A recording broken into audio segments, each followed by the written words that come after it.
오늘 읽은 말씀 중에 34절 말씀입니다.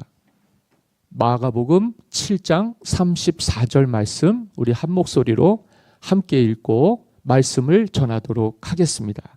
시작. 하늘을 우러러 탄식하시며 그에게 이르시되 에바다 하시니 이는 열리라는 뜻이라. 아멘. 에바다 하시니 이는 열리라는 뜻이다. 그렇게 말씀이 나오고 있습니다. 오늘 본문은 31절부터 37절에 있는 내용인데, 귀가 먹고 말 더듬었던 사람을 고쳐주신 예수님의 치유 기사예요. 그래서 오늘 이 말씀으로 저와 여러분들이 함께 은혜를 나누기를 원합니다. 귀가 먹고 말 못하는 자를 치유하신 예수님의 이야기. 그래서 예수님의 사역을 우리가 크게 세 가지로 살펴볼 수 있는데, 첫 번째가 말씀 사역, 두 번째가 치유 사역, 그리고 세 번째가 기도 사역입니다. 말씀 사역과 치유 사역은 복음서에 잘 나오고 있고요. 기도 사역도 주님께서 우리에게 본을 보여주셔서 제자들이 그 기도하시는 예수님을 본받아서 기도하다가 은혜를 받고, 사도행전에 기사에 기록되었듯이 복음이 땅끝까지 전파되는데 큰 도구가 되었죠. 저와 여러분들이 기도하시면 안 되는 일이 되게 해주실 줄 믿습니다. 주님이 우리에게 이렇게 기도하라고 가르쳐 주시고, 또 우리에게 깨어있기를 위해서 기도하라고 가르쳐 주셨으니까 우리 비전 패밀리 여러분들은 마음 모아서 기도에 동역해 주시기를 바라고, 드러나지 않고 티나지 않으니까 나 한 사람 안 해도 괜찮겠지, 누가 보면 기도하는 게 보이진 않으니까요. 말씀 사역이나 치유 사역 같은 건 드러나는 거기 때문에 사람들이 속회로 모이든 기도회로 모이든 뭐 여러 가지 일들 우리가 모이면 잘할 수 있습니다만, 그래도 제일 중요한 건 기도 사역입니다. 여러분들이 기도를 회복하고 기도의 사람이 돼야 하나님이 역사하시고 교회가 교회됩니다. 예배가 예배되고요. 사람들이 주님께로 돌아오고 영혼이 구원을 받습니다. 이 중요한 주님의 사역 속에서 오늘은 치유하시는 예수님의, 회복해 주시는 예수님의 이야기를 나누려고 하는데요. 31절입니다. 다 같이 읽습니다. 시작. 예수께서 다시 두로 지방에서 나와 시돈을 지나고 베가볼리 지방을 통과하여 갈릴리 호수에 이르시니. 아멘.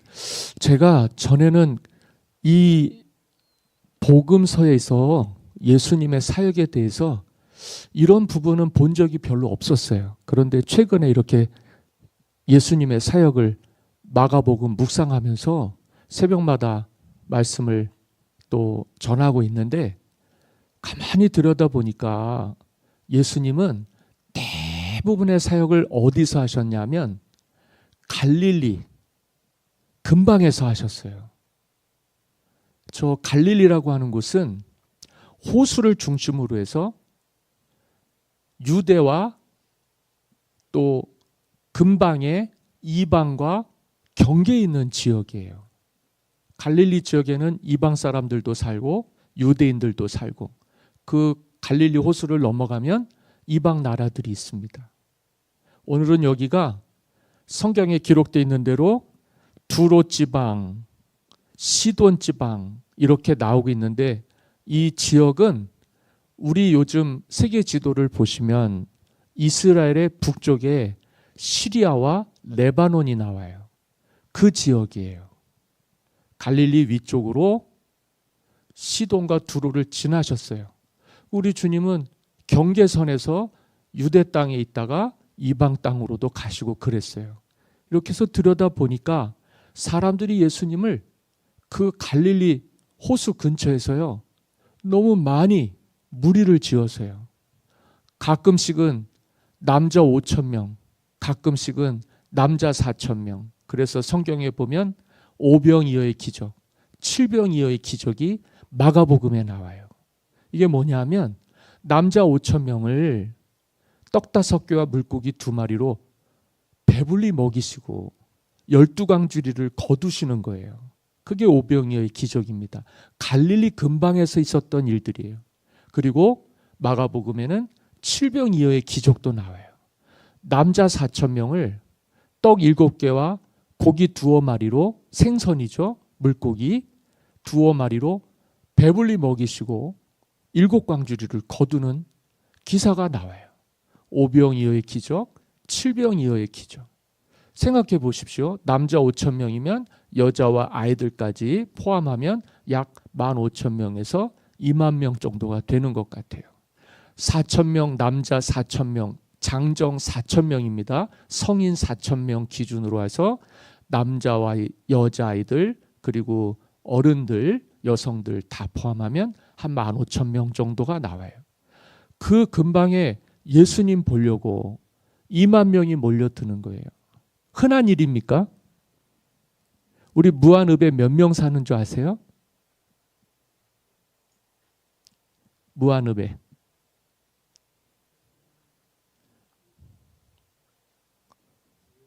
몰라요? 안 세봤어요? 아마 10,000명 조금 넘게 사는 걸로 알고 있습니다. 우리 읍내, 무한읍 인구가 그래요. 이 인구가 다 모여도요. 대단하죠? 그런데 그 많은 식구를 어떻게 먹여요? 갈릴리 근방은 먹일 것이 없어요. 뭘 사다 먹일 수도 없어요.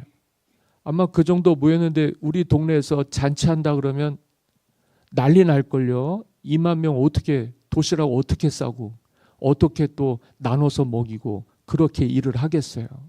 그러니까 예수님이 사람들이 몰려드는 걸 주체를 못 하시는 거예요. 그래서 배를 타고 그들을 떠나세요.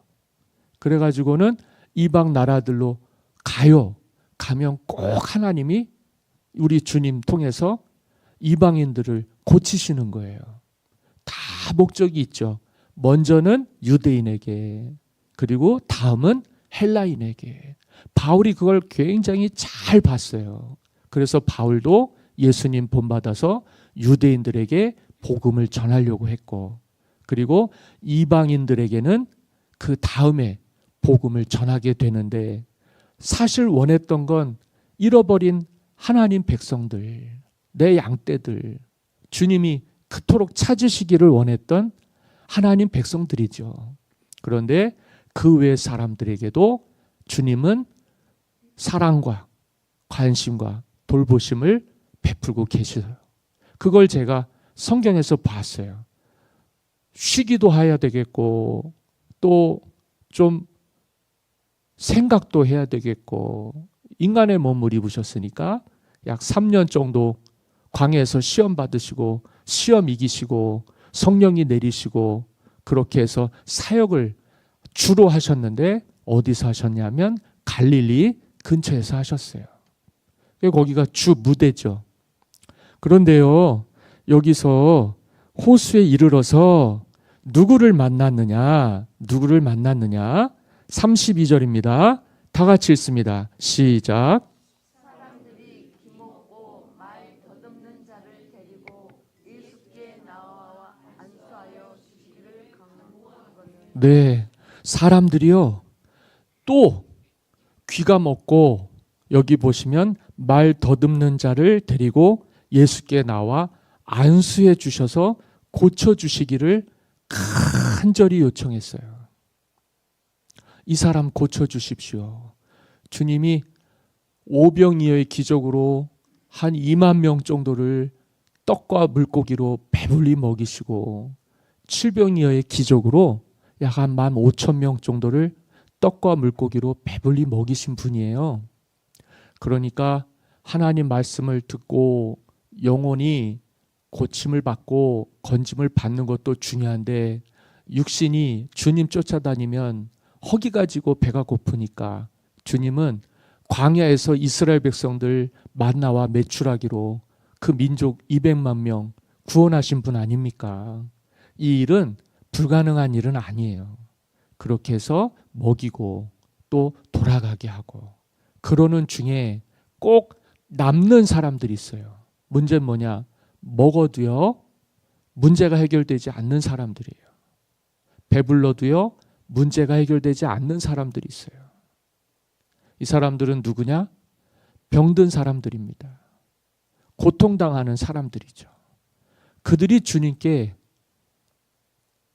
하늘의 만나도 경험하지만은 육신의 병도 고침받게 되는 거예요. 저는 우리 예수 믿는 사람들이 이 치유의 은혜를 회복하기를 원합니다. 교회만 다니는 게 아니에요. 교회만 왔다 갔다 하는 게 아니에요. 성경 말씀만 듣고 가는 게 아니에요.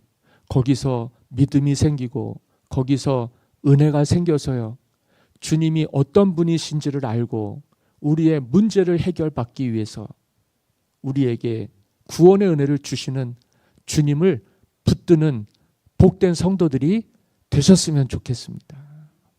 우리가 신앙생활을 사회생활처럼 출석만 잘하고 모임만 잘하고 교제만 잘하고 그렇게 해서 배부르게 모임 이후에 애찬도 하고 교제도 하고 할 수 있습니다만 그건 우리끼리 얘기고 우리가 들여다보면 우리 가운데에는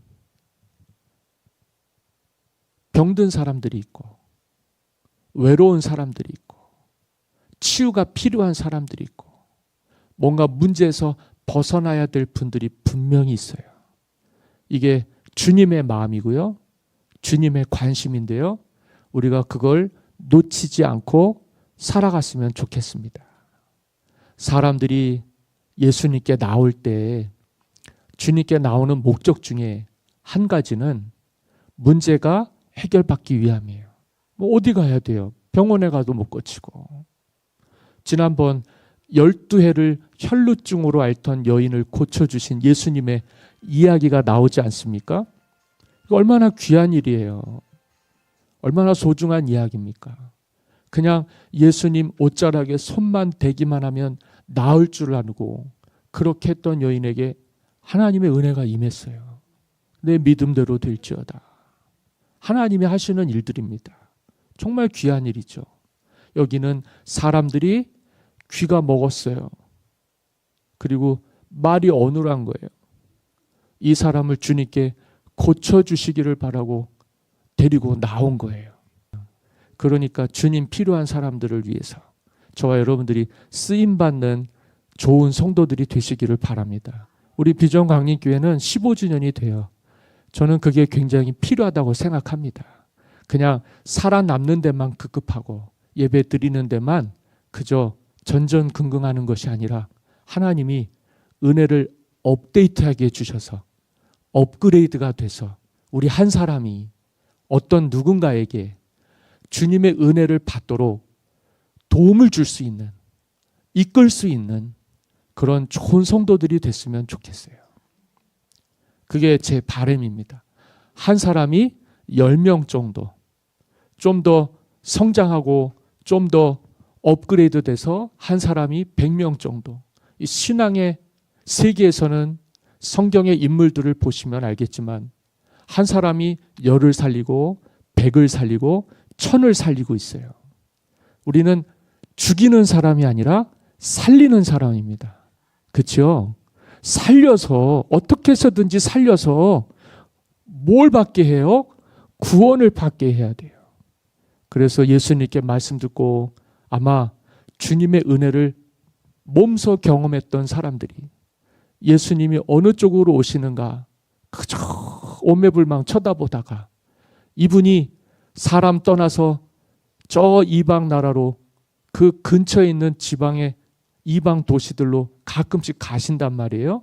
그리고 이제 다시 돌아오실 때 기다리고 있다가 이 사람을 데리고 왔는데 이 사람은 이방인입니다. 참 이상하죠?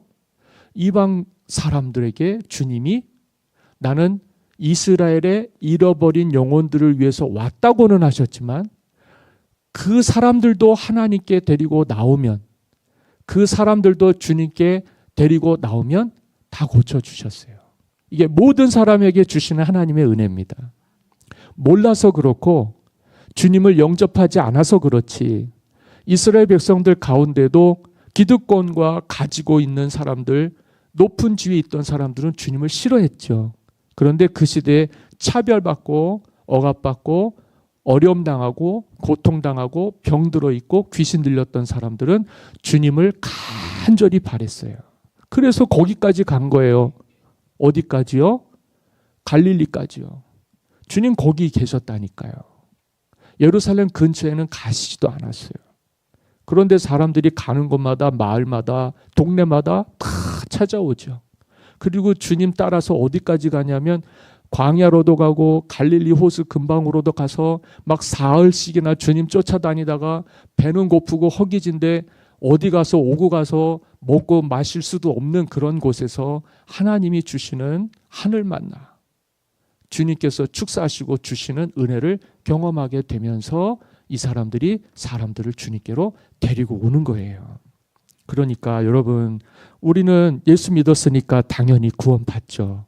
근데 거기서 그냥 멈추지 마시고 들은 대로 믿은 대로 여러분들 지경을 넓히셔요. 그래서 이제는 여러분들이 죽어가는 영혼들, 고통받는 영혼들 구원해내며 건지는 영혼의 인도자가 되십시오. 그래서 가정도 구원하셔야 돼요. 집안도 살리셔야 되고, 이 도시도요 이제 하나님이 귀한 은혜를 주셔서 저 갈릴리 같이 지방 도시 아닙니까? 저도 오늘 대표 기도하면서 지난 한 주간 묵상하면서 속상한 게 있어요. 저 수도권 사는 사람들과 지방 사는 사람들의 차별이 많이 심하다는 거. 늘 느끼고 있습니다만 저는 수도권을 벗어나 본 적이 없어서요. 일상이 다 그런 줄 알았다가 이렇게 여기 남도 와서 살다 보니까 이게 또 우리에게 상처가 될 수는 있을지는 모르겠습니다만 너무 차이가 나는 거예요. 너무 격차가 나는 거예요. 굉장히 아쉬워요. 그리고 나름대로 그래도 깨어있다고 생각하는데 우리 지역이 너무 소외된 게 아닌가, 너무 처지는 게 아닌가, 문화적으로도 또 사회적으로도 경제적으로도 이런 모든 부분들이 열악한 게 있어요. 젊은이들이, 다음 세대들이 꿈을 펼치기가 어렵고, 그래도 희망이 있다면 주님은 갈릴리를 주로 무대로 해서 사역을 하셨다 그랬죠.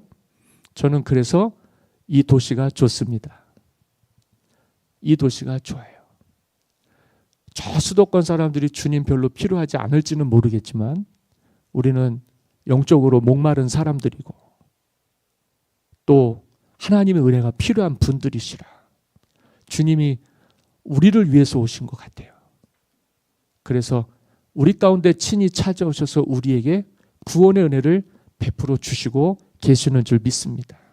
우리가 주님을 믿기만 하면, 우리가 주님을 따르기만 하면, 주님은 오늘 우리에게 저 수도권에서 사는 사람들보다 혜택이나 어떤 정주 여건이나 환경들이 더 좋은 곳에서 사는 사람들보다 하나님이 변두리에 있는 사람들을 더 소중하게 여기셔서요.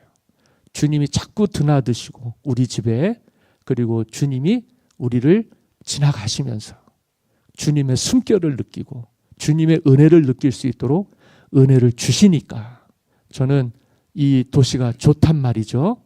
기도하시고 하나님 의지하셔서 주께 손을 들고 기도하시면 주님이 내미시는 손을 붙잡게 해주실 줄 믿습니다. 그리고 여러분들에게도 사는 은혜, 저는 지방에서 사는 사람들도 잘 살았으면 좋겠어요. 그런 나라가 되게 해주실 줄 믿습니다. 목회 칼럼에도 썼는데요. 우리는요, 경제력도 있고 세계 어디에다 내놔도 절대 가난한 나라 아니고 잘 사는 나라에 속해요. 전에는 미국 가야지, 전에는 저렇게 유럽 같은 데 가봐야지 잘 사는 것 같고 그러지만 지금은 비교조차 되지 않을 만큼 우리나라가 문화적으로 경제적으로 여러 가지 것들에서 정말 상당히 앞서 있는 건 사실인 것 같아요. 참 감사한 일이죠. 얼마나 고마운지 모르겠어요. 근데요, 우리는요, 더 잘 될 수도 있는데 뭐가 발목을 붙잡냐면 분단된 국가라서 발목을 잡는 거예요. 광복 80년, 휴전되고 77년 분단 국가로 여전히 전쟁이 끝나지 않았어요. 그래서 그런가요? 이북에서 내려온 사람들과 또 이 땅의 남쪽에서 있던 사람들, 우리가 대한민국이라고 하지만 지역 갈등이 있어요. 동서의 차이가 있고 사람들 사이에 갈등과 대립이 있어서 정치는 굉장히 후진국입니다. 다 좋은데 지도자들만 잘 됐으면 좋겠어요. 좀 잘했으면 좋겠어요. 그건 제 개인적인 생각입니다만, 그러다 보니까 사회적인 비용이 이 갈등이나 차별이나 대립에 너무 많이 쓰여지는 거예요. 그거에 대한 치유, 그거에 대한 회복, 우리가 더 잘 될 수도 있는데 분단된 국가니까 국방비도 지출해야 되고 이런 갈등이 있으니까 힘이 모자라요. 우리 주변에 있는 나라들에 비해서 굉장히 약합니다. 이렇게까지 된 것도 은혜인데 그래도 간절히 바라는 건 하나님이 오늘 우리에게 평화를 주셨으면 좋겠어요. 차별이 사라졌으면 좋겠어요. 갈등하고 대립하면 망해요. 살 수가 없어요. 그거를 회복하는 데 드는 비용이, 사회적 비용이 얼마나 많은지 몰라요. 그리고 우리가 정말 굉장히 부끄러운 이 일이 하나가 있죠. 저도 이걸 보고 굉장히 많이 놀랐습니다. 2023년에 하루에 자살하는 사람들이 40명 정도가 돼요. 38점 몇 명, 그러니까 거의 40명. 전 세계에서 우리가 탑입니다. 이런 갈등과 대립과 차별과 편견 때문에요, 사람들이요 치유가 되지 않고 회복이 안 돼요. 이건 부끄러운 일입니다. 우리가 기도해야 되는 일입니다. 먹고 사는 데만 급급했던 시절도 있었어요. 근데 어떻게 하다가 우리가 이렇게 잘 돼서 부유한 나라가 됐는지는 모르겠습니다. 그런데 정말 중요한 건 우리 사회에 이 골병 든다고 그러죠. 누군가에 의해서 어떤 진영에 서지 못하고 이러지도 못하고 저러지도 못하고 피해 입는 사람들이 많아요. 방향 설정도 수시로 바뀌고 제도나 어떤 이 일련의 환경들도 수시로 바뀌어요. 그러니까 거기에서 휘둘리는 사람들이 많이 나와요. 법도 바뀌고 제도도 바뀌고 환경도 바뀌고 그러다 보니까 이 비용 지출이 굉장히 많습니다. 쓸데없는 비용 지출. 그러니까 정말 오늘 우리가 이 갈등과 대립과 분단과 차별과 이 다툼은요, 하나님이 주시는 평화로 변화되지 않으면 우리는 이거 말같이 겉으로는 보기 좋고 괜찮은 것 같은데 속은 너무 병들어 있어요. 너무 병들어 있어요. 그래서 저와 여러분들이 하나님께 은혜를 구하고 마음을 열어서 우리가 그냥 교회 왔다 갔다 하면서 예배만 드리고 그렇게 해서 우리 일상생활을 그저 살아가는 데만 초점을 맞추지 마시고 저와 여러분들이 하나님의 자녀답게 믿음에 있어서 아까도 말씀을 드렸지만 한 사람이 10명 살리고 100명 살리고 1000명 살리는 사람들이 돼야 되지 않겠어요? 주님 통해서요. 그렇게 평화가 임하게 갈등이 그치게 우리를 평화의 도구로 써주시기를 간절히 소망합니다. 이렇게 여기 32절에 귀먹고 말 더듬는 사람, 이방 사람인데요. 그 당시에도 예수님께 이 사람 데려와서 고쳐주라고 하면 이게 사실 쉽지가 않습니다. 왜냐하면 예수님은 유대인이고 여기 말 못하고 귀 어두운 사람은 이방인이니까. 이방인이라고 나오고 있지는 않지만은 이 사람은 그런 문제를 가지고 있는 사람이었어요. 33절입니다. 다 같이 읽습니다. 시작. 예수께서 그 사람을 따로 데리고 무리를 떠나사 손가락을 그의 양 귀에 넣고 침을 뱉어 그의 혀에 손을 대시며. 예수님께서요, 그 사람을 따로 데리고 무리를 떠나셔서 손가락을 그의 양 귀에 넣고 침을 뱉어 그의 혀에 손을 대셨다. 이게 맞는 표현이에요. 이게 뭐 하는 행위냐면 귀신을 내어 쫓는 행위였습니다. 그 시대에는요, 그렇게 기도를 했어요. 귀에다가 손을 대서, 혀에다가 침을 뱉어서 손을 대서요. 그러면서 34절입니다. 다 같이 읽습니다. 시작. 하늘을 우러러 탄식하시며 그에게 이르시되 에바다 하시니 이는 열리라는 뜻이라. 뭐가 열렸을까요? 귀가 열렸어요. 뭐가 열렸을까요? 입이 열렸어요. 이게 뭔지 아세요? 에파타. 이게 아람 말이에요.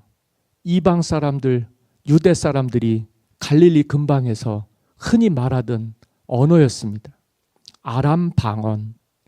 그리고 헬라어로는 디아노이크 테티라고 그래요. 이거는 오픈, 열리라는 뜻이에요. 그런데 이거는 명령형입니다. 누구에게 명령했을까요? 누구에게 명령했을까요? 네?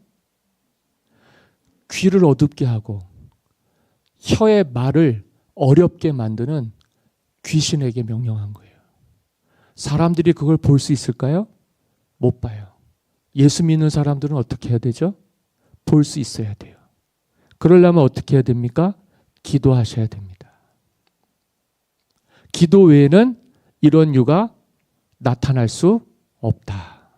기도해야 병 고침 받고 귀신이 쫓겨가고 문제가 해결된다. 우리가 너무 귀신을 오래 섬겼나 봐요. 우리나라가요. 어려웠으니까요. 남 탓해야 되고 핑계대야 되고 변명해야 되니까. 그렇게 해서 너무 오랫동안 지배를 당한 것 같습니다. 그래서 예전에는 굿하고 뭐 별짓 다 했던 것 같아요. 근데 요즘 사회를 가만히 들여다보니까 나는 그런 문제들이 없어진 줄 알았는데 여전히 우리 삶에 또 문화적으로 뭐 드라마라든지 여러 것들 보면은요. 뭐 요즘 K-팝 데몬 헌터스라고 거기에 뭐 넷플릭스에서 만화 영화인데 한국 K-팝 열풍을 일으킬 만한 아주 그냥 만화 애니메이션이 대단한 열풍을 일으켰어요.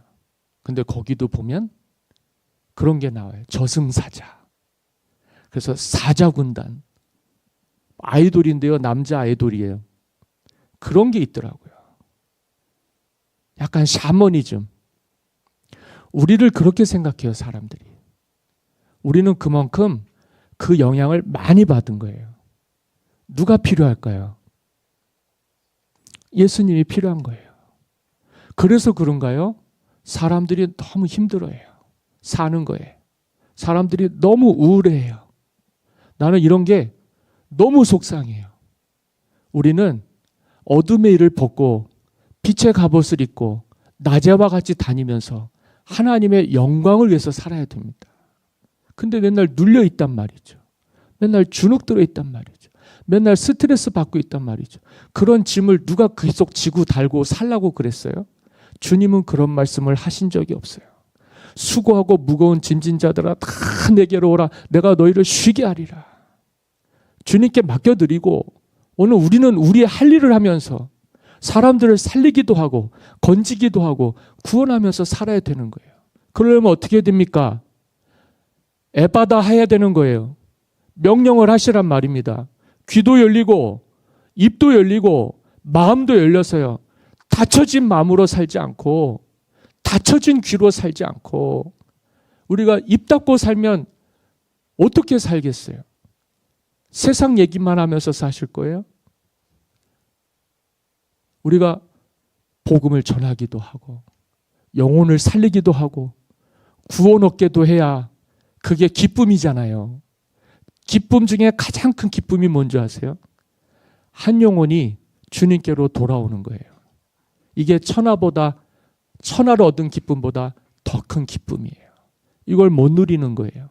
영혼을 살려본 경험이 없으니까. 영혼을 살려면 어떻게 됩니까? 기도하고 열려야 됩니다. 주님처럼요, 손을 대서 기도하셔야 돼요. 그래야 귀신이 떠나는 거예요. 예수 믿는 사람들은 그런 능력이 있어요.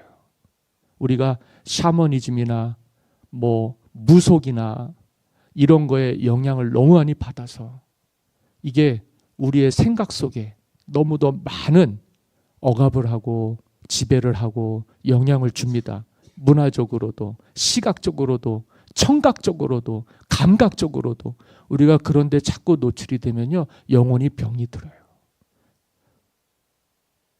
예수 믿는 사람들은요, 그걸 벗어나야 돼요. 억압에서 벗어나야 돼요. 속박에서 해방돼야 돼요. 이방 나라의 포로로 잡혀갔던 사람들을 누가 구원해 줬어요? 하나님이 구원해 주셨어요. 애굽이 그렇게도 강력하게 하나님 백성들을 억압하고 속박하고 우상 숭배하게 만들고 저주 아래 있게 만들었는데 하나님이 모세를 통해서 10가지 재앙을 쏟으셔요. 선포해야 돼요. 그리고 하나님께서 그 수렁에서 절망에서 벗어나게 해주셔야 돼요. 그게 구원이에요. 영혼의 구원이 그거예요. 육신의 구원이 아니에요. 오늘 귀가 열리고 말이 열렸어요. 마음도 열렸겠죠. 세상이 달라졌을 거예요. 그렇게 해서 사는 삶의 구원도 필요합니다만 그걸 통해서 주님이 바라시는 근본적인 우리 인생을 향하신 목적은 영혼이 구원받는 거예요. 할렐루야. 구원의 목적은 삶의 구원도 있지만 영혼의 구원에 있다. 그 영혼이 구원을 받으려면 누구의 소유가 되어야 되냐면 하나님의 소유가 되어야 됩니다. 그래서 여러분들은 세례를 받으신 거예요. 세례 받으셨기 때문에 하나님이 저와 여러분들에게 은혜도 주십니다. 그래서 물과 성령으로 거듭나야 사람이 온전해지는 거예요. 이렇게 되면 오늘 우리는 이 억압에서 벗어나게 됩니다. 속박에서 벗어나게 돼요. 그게 자유인이 되는 거예요. 하나님이 오늘 우리를 마귀의 올무와 사슬에서 벗어나게 해주셔야 돼요. 말 못하는 것만 병이냐, 못 듣는 것만 병이냐, 귀신 들린 것만 문제냐, 그렇지만은 진짜 중요한 것은요, 그 권세에서 노임을 받는 거예요. 그렇게 해서 우리가 계속해서 영향을 받으면 우리는 계속해서 영적으로 우울해지고 병들고 죽을 수밖에 없어요. 그러니까 우리가 비참하게 세계 속에서 살기는 그렇게 잘 사는데 그렇게도 고통당하는 사람들이 많은 거예요. 왜 살기가 싫습니까? 하나님이 주신 삶인데 잘 살아야죠. 복되게 살아야죠. 힘있게 살아야죠. 건강하게 사셔야 돼요. 그래서 우리 비전 패밀리가 새로워지시기를 간절히 바라고, 우리가 일상 살면서 언제 예수 잘 믿고 언제 구원 받겠습니까? 지금입니다. 지금. 주님 만날 만한 때, 주님을 찾을 때 여러분들이 주님 영접하게 되시기를 바라고, 문제 있으면 하나님께 기도하셔야 돼요. 삶의 구원도 중요하지만 영혼의 구원이 있어야 되니까. 어둠에서 빛으로요, 사망에서 생명으로요, 이런 은혜를 주신 분이 세상에 누가 있습니까? 예수님밖에 없단 말입니다. 에바다 말씀하셨습니다. 여러분들도 기도하실 때 선포하셔야 돼요. 안 되는 일이 있는데, 절망하는 일이 있는데, 사람을 끌어내리려고 하는 그런 억압들, 속박들이 있는데 계속 그렇게 살면 안 되는 거죠. 나사렛 예수 그리스도 이름으로 명하노니 떠나갈지어다. 기도하십시오. 그래서 벗어나십시오. 주님의 이름에 능력이 있습니다. 그게 구원입니다. 영혼의 구원입니다. 내가 누구에게 사로잡혀 있느냐? 마귀에게 사로잡혀 있느냐? 하나님의 은혜 가운데 사로잡혀 있느냐? 저와 여러분들의 인생이 거기서 결정이 나는 거예요. 나는 우리가 예수님의 은혜 가운데 꼭 붙들려 살기를 간절히 원합니다. 빛 가운데 있는데 뭐가 문제가 되겠습니까? 어둠이 조금이라도 역사하겠습니까? 나는 예수 믿는 사람입니다. 나는 예수 믿는 사람입니다. 주님의 이름으로 명하노니 마귀야 떠나갈지어다. 여러분 우울할 때, 잠 못 이룰 때, 문제 생길 때, 스트레스 받을 때 기도하세요. 계속 그렇게 살면 영혼이 병들어요. 못 태어나와요. 그게 진짜 병이 돼요. 그게 진짜 문제가 돼요. 여러분 기도하십시오. 그리고 여러분을 살리십시오. 여러분들이 살아야 가정도 살 수 있어요. 여러분들이 살아야 집안도 살 수 있어요. 여러분들이 살아야 미래가 있고 소망이 있는 거예요. 우리 다 잘 살아서요. 세상에서도 하나님의 나라에서도 영광이 되고 기쁨이 되는 비전 패밀리가 다 되시기를 예수님의 이름으로 간절히 축원합니다.